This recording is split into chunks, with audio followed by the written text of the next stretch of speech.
Hi friends, welcome back to Mazhathulli creations. ഈ channel നിങ്ങൾ ആദ്യമായിട്ടാണ് കാണുന്നതെങ്കിൽ സബ്സ്ക്രൈബ് ചെയ്യാൻ മറക്കല്ലേ. ഗായത്രി അമ്മയുടെ വീട്ടിലേക്ക് ഒരു ജോത്സ്യൻ എത്തിയിരിക്കുന്നു. അദ്ദേഹം ചില കാര്യങ്ങൾ അവരോട് പറയുന്നുണ്ട്. ഒരു ദുർനിമിത്തം കൊണ്ടാണ് ഗായത്രി അമ്മയ്ക്ക് മരിക്കേണ്ടി വന്നത്. അതുകൊണ്ട് തന്നെയാണ് ആയുസ് പൂർത്തിയാക്കും മുമ്പ് ഗായത്രി അമ്മയ്ക്ക് മരിക്കേണ്ടിയും വന്നത്. അങ്ങനെ ആരരുകൊല സംഭവിച്ചായിരിക്കും ഈ തറവാട്ടിലെ തലമുറ അന്യം നിന്ന് പോകാൻ സാധ്യതയുള്ളത്. അത് സംഭവിക്കാൻ പാടില്ല. തലമുറ നിലനിർത്തിയേ സാധിക്കൂ. അതിനുവേണ്ടിയാണ് ഈ പൂജ ചെയ്യുന്നത്. ഇപ്പോൾ ഗായത്രി ദേവിയുടെ സ്ഥാനത്ത് പാർവതിയുണ്ട്. ഗായത്രി ദേവിയെ പോലെ തന്നെ ഉദയനൂരമ്മയുടെ അനുഗ്രഹമുള്ളവളാണ് പാർവതിയും. അതുകൊണ്ട് ഇന്നത്തെ പൂജ പാർവതിയുടെ കൈകൊണ്ട് നടത്തിയാൽ ഈ വീടിന്റെ നഷ്ടപ്പെട്ട ഐശ്വര്യം 10 മടങ്ങായിട്ട് തന്നെ തിരിച്ചു വരും. സന്താന സൗഖ്യങ്ങളാൽ അനുഗ്രഹിക്കപ്പെട്ട ഈ തലമുറ ഇവിടെ അന്യം വരാതെ നിലനിൽക്കുകയും ചെയ്യും. ലക്ഷം പേരിൽ 1-2 പേർ മാത്രമേ പാർവതിക്ക് തുല്യമായിട്ട് കാണൂ. അത്ര ഉത്തമയാണ് പാർവതി. ഇതെല്ലാം പല്ലവി മറഞ്ഞു നിന്ന് കേൾക്കുന്നുണ്ടായിരുന്നു. മുറിയിലേക്ക് ചെന്ന ശേഷം പല്ലവി ഇങ്ങനെ വിചാരിക്കുന്നു, എല്ലാവരും രാജകുമാരിയെ പോലെ കൊണ്ട് നടക്കുകയാണ് പാർവതിയെ. നമുക്ക് മാത്രം ഇവിടെ ഒരു വിലയുമില്ല. കൊച്ചിന് പേരിടാനും എല്ലാത്തിനും പൂജ നടത്താനും എല്ലാം അവൾ മാത്രം മതി. ഇതൊക്കെ കണ്ടിട്ട് എനിക്കങ്ങ് ദേഷ്യം വരികയാണ്. അങ്ങനെ പല്ലവി ഒറ്റയ്ക്ക് നിന്ന് സംസാരിച്ചുകൊണ്ട് നിന്ന സമയം വിപിനും അവിടെ എത്തി. എന്താ പല്ലവി, എന്ത് പറ്റി? നീ എന്തിനാ ഇങ്ങനെ നിന്ന് പുലകുന്നത് എന്നെ വിപിൻ പറഞ്ഞപ്പോൾ പല്ലവി പറയുന്നു, ഇവിടുത്തെ ആൾക്കാരുടെ ഓരോ പെരുമാറ്റം കണ്ടിട്ട് എനിക്ക് ദേഷ്യം വരികയാണ്. എന്താടോ താൻ കാര്യം പറയേ എന്ന് സ്നേഹത്തോടെ വിപിൻ പല്ലവിയോട് ചോദിക്കുന്നുണ്ട്. ഇവിടെയുള്ളവർക്ക് എന്തിനും ഏതിനും പാർവതി മതിയല്ലോ. അവളെ തലയിലും താഴ്ത്തും വെക്കാതെയല്ലേ എടുത്തുകൊണ്ട് നടക്കുന്നത്. ഇത് കേട്ട് വിപിൻ പറയുന്നു, അത് നല്ല കാര്യമല്ലേ. പാർവതിയെ ഈ നാട്ടുകാരെ ഗായത്രിയമ്മയ്ക്ക് തുല്യം ബഹുമാനിക്കുന്നതിൽ നമ്മൾ അഭിമാനിക്കുകയല്ലേ വേണ്ടത്, പ്രത്യേകിച്ചും സ്വന്തം അനിയത്തിയായ താൻ. ഇത് കേട്ട് പല്ലവി പറയുന്നു, ഓ അഭിമാനം, ഈ പോക്ക് പോകുവാണെങ്കിലേ ഇവിടെ എല്ലാവരും കൂടി ചേർന്ന് പാർവതിക്ക് ക്ഷേത്രം പണിഞ്ഞ് അവിടെ എല്ലാവരും കൂടി ദൈവമായിട്ട് കണ്ട് ആരാധിക്കുമെന്നാ തോന്നുന്നത്. ഇത് കേട്ട് വിപിൻ ചിരിച്ചപ്പോൾ വീണ്ടും പല്ലവി പറയുന്നു, ചിരിച്ചോ ഇതൊന്നും കേട്ടിട്ട് എനിക്ക് ഒരു ചിരിയും വരുന്നില്ല. ഇത് മുഴുവനും അസൂയാണല്ലേ എന്ന് വിപിനും പറയുന്നുണ്ട്. ദേ വിപിൻ സാറേ, ഇതെനിക്ക് പിടിക്കുന്നില്ല. ഇപ്പോൾ എന്താ വിശേഷം എന്ന് വിപിൻ ചോദിച്ചപ്പോൾ പല്ലവി പറയുന്നു, പൂജ ഇവിടുത്തെ വംശം നിലനിർത്താനായിട്ട് അവിടെ ഏതോ വിശേഷാൽ പൂജ നടത്താൻ പോവുകയാണ്. അത് നടത്തുന്നതും പാർവതിയാണ്. അതിന്റെ ഒരുക്കങ്ങളാണ് അവിടെ നടക്കുന്നത്. അതിനാണോ താൻ ഇവിടെ നിന്ന് പുലമ്പുന്നത് എന്ന് വിപിൻ ചോദിക്കുന്നുണ്ട്. ദേ താൻ അങ്ങോട്ട് ചെന്നേ, എന്നിട്ട് ആ പൂജയ്ക്ക് വേണ്ട സഹായങ്ങൾ ചെയ്തു കൊടുക്കുമെന്നും വിപിൻ പറയുന്നുണ്ട്. ഞാനെന്തിനാ അത് ചെയ്തു കൊടുക്കുന്നത്? എൻ്റെ ചേച്ചിയുടെ അത്രയും നന്മയൊന്നും എനിക്കില്ലല്ലോ, എനിക്ക് മഹിമയൊന്നുമില്ലല്ലോ. ഞാനൊരു കറിവേപ്പിലയല്ലേ, കറിവേപ്പില. പിന്നെ ഞാൻ എന്തിനാ പൂജയ്ക്ക് സഹായം ചെയ്ത് കൊടുക്കുന്നത്, പൂജയിൽ പങ്കെടുക്കുന്നത്?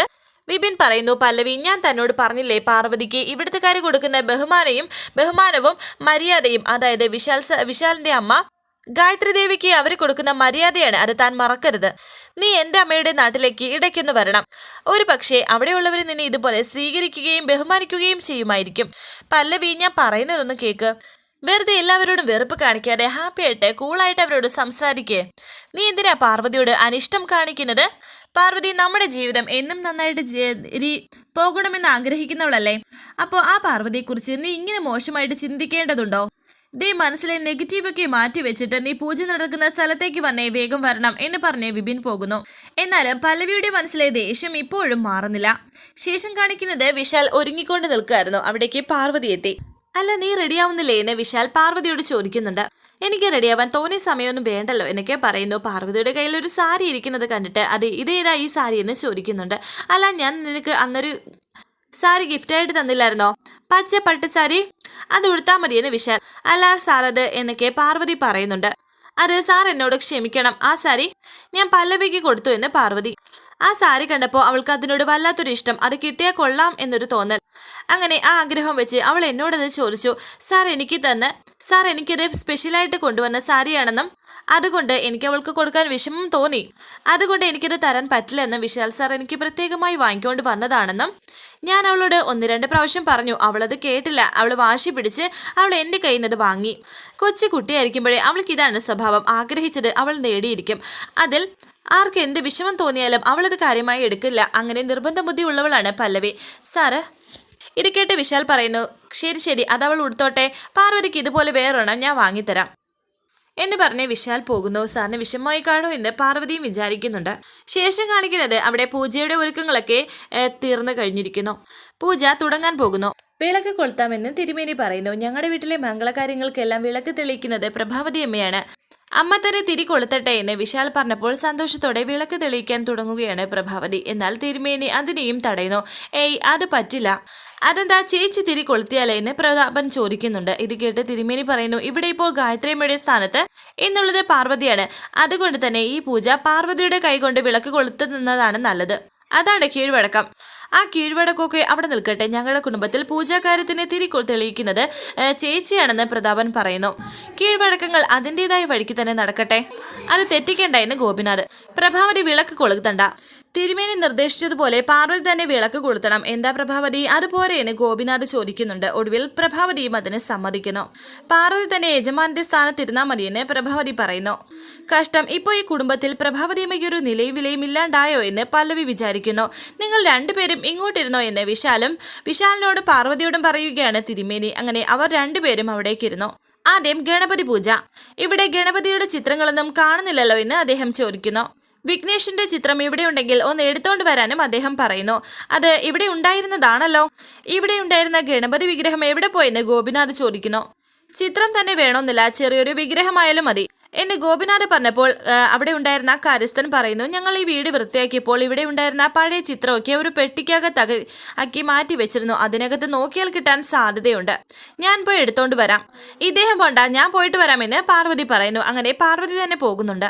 യഥാർത്ഥത്തിൽ ആ ചിത്രങ്ങളുടെ കൂടെയാണ് ആ കൈരേഖയും ഇരിക്കുന്നത്. പാർവതി പെട്ടിയും അവിടെയുള്ള സ്ഥലമൊക്കെ പരിശോധിക്കുന്നുണ്ട്. അങ്ങനെ ആ പെട്ടി കണ്ടു. ആ പെട്ടിയിൽ നിന്നും ഓരോ ചിത്രവുമായി എടുത്ത് മാറ്റി നോക്കുന്നുണ്ട്. അതിൽ അടുത്ത ചിത്രമാണ് ആ കൈരേഖ. അത് എടുക്കാൻ പോകുന്നതിന് മുമ്പ് തന്നെ പാർവതി എന്ന് പറഞ്ഞ് ഗാർഗി പിന്നിൽ നിന്ന് വിളിച്ച് പാർവതിയുടെ അരികിലേക്ക് വന്നു. നീ ഗണപതിയുടെ വിഗ്രഹം തിരയണ്ട, അവിടെ ഒരു വിഗ്രഹം കിട്ടിയിട്ടുണ്ട്, അത് വെച്ച് പൂജ ആരംഭിക്കാന്ന് പൂജാരി പറഞ്ഞു എന്ന് ഗാർഗിയും. അതുകൊണ്ട് തന്നെ പാർവതി ആ കൈരേഖയും കണ്ടിരുന്നില്ല. അങ്ങനെ പൂജ ആരംഭിച്ചു. പാർവതി വീണ്ടും വിശാലിന്റെ അരികിൽ വന്നിരുന്നു.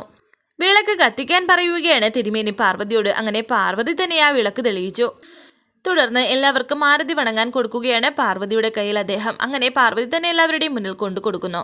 പെട്ടെന്ന് പാർവതിക്ക് എന്തോ പോലെ, ഒരു അരുൾപ്പാട് പോലെ, വെളിച്ചപ്പാട് തുള്ളുന്നത് പോലെ ആ അരുവാളെടുത്ത് അവിടെ മുഴുവനും തുള്ളുന്നുണ്ട്. എല്ലാവരും ഇത് കണ്ട് അതിശയത്തോടെ നിൽക്കുന്നു. ഒരു ഭദ്രകാളിയെ പോലെ ഇടയ്ക്ക് പ്രഭാവതിക്ക് പാർവതിയെ കാണാൻ സാധിക്കുന്നുണ്ട്. നിങ്ങളല്ലേ ഗായത്രി ദേവിയെ കൊന്നത്? നിങ്ങളല്ലേ കൊന്നതെന്ന്? നിങ്ങൾ ഈ കുടുംബത്തിനെ തകർക്കാൻ വന്നതല്ലേ? നിങ്ങളെ വെറുതെ വിടില്ല. ചോരയ്ക്ക് ചോര, പ്രാണന് പ്രാണൻ, രണ്ടിന്റെയും പ്രാണൻ എടുക്കും ഞാൻ. രണ്ടിന്റെയും പ്രാണൻ ഇന്ന് ഞാൻ എടുക്കും എന്നെ പാർവതി പറയുന്നതായിട്ട് പ്രഭാവതിക്കും പ്രതാപനും തോന്നുന്നു. അത് കേട്ട് ഞെട്ടി നിൽക്കുകയാണ് രണ്ടുപേരും. വിശാലിന്റെ കയ്യിൽ ഒരു വെള്ളം കൊടുത്തിട്ട് ഈ വെള്ളം പാർവതിക്ക് മുകളിലായി തളിക്കാൻ പറയുന്നുണ്ട് തിരുമേനി. അങ്ങനെ പാർവതിക്ക് മുകളിൽ വിശാൽ അത് തളിച്ചു. പെട്ടെന്ന് പാർവതി ശാന്തയാകുന്നുണ്ട്. പാർവതി ആ അരിവാൾ അദ്ദേഹത്തെ ഏൽപ്പിച്ചു. പാർവതി നിന്നിൽ ദേവി പ്രസാദിച്ചിരിക്കുന്നു. ദേവിയുടെ അനുഗ്രഹം ശരീരത്തിൽ വർഷിച്ചതുകൊണ്ടാണ് കുട്ടി സ്വയം മറന്ന് ഇങ്ങനെ തുള്ളിയത്. പാർവതിക്കും ഈ വീടിനും എന്നും ഈ അനുഗ്രഹങ്ങൾ ഉണ്ടാകുമെന്നതിനുള്ള തെളിവാണിത്. ഇനി പാർവതി ദേവിയെ പ്രാർത്ഥിച്ചോളൂ എന്നും അദ്ദേഹം പറയുന്നു. ശേഷം കാണിക്കുന്നത് പ്രഭാവതിയും പ്രതാപനും തിരിച്ചു പോകാൻ തുടങ്ങുകയാണ്. ഗായത്രി ദേവിയുടെ വിരലടയാളം വിശാലിനും പാർവതിക്കും കിട്ടാത്തത് നമ്മുടെ ഭാഗ്യം. ഇനിയിപ്പോൾ ഏതായാലും നമ്മൾ തിരികെ പോവുമല്ലേ? അല്ലെങ്കിലും നമുക്ക് ഈ നാട് ശരിയാവുമെന്ന് തോന്നുന്നില്ല. എത്രയും പെട്ടെന്ന് നമുക്ക് ഇവിടെ നിന്ന് തിരികെ പോകണം. ഒരു നിമിഷം പെട്ടെന്ന് തന്നെ ഇവിടുന്ന് എസ്കേപ്പ് ആവണമെന്നും പ്രതാപൻ പറയുന്നുണ്ട്. ഇവിടെ നിന്നാൽ ആയുസൊടുങ്ങാതെ രക്ഷപ്പെടില്ല. എന്നാൽ പ്രഭാവതി ആലോചിച്ച് നിൽക്കുകയാണ്. ചേച്ചി ഒരു ഇറങ്ങല്ലേ? അവിടെ എല്ലാവരും പുറപ്പെടാൻ ഒരുങ്ങിക്കഴിഞ്ഞു. ചേച്ചി എന്തായി ആലോചിക്കുന്നതെന്ന് പ്രതാപൻ ചോദിക്കുന്നുണ്ട്. പോകുന്നതിന് മുമ്പ് ഈ വീടിന് നമുക്ക് തീ വെക്കണമെന്ന് പ്രഭാവതി ഒരു ഞെട്ടലോടെ തീ വെക്കാനോ എന്ന് പ്രതാപനും ചോദിക്കുന്നു. വരാനിരിക്കുന്ന പുതുപുത്തൻ എപ്പിസോഡുമായി വീണ്ടും കാണാം. Thank you for watching. Please subscribe, like, share my channel.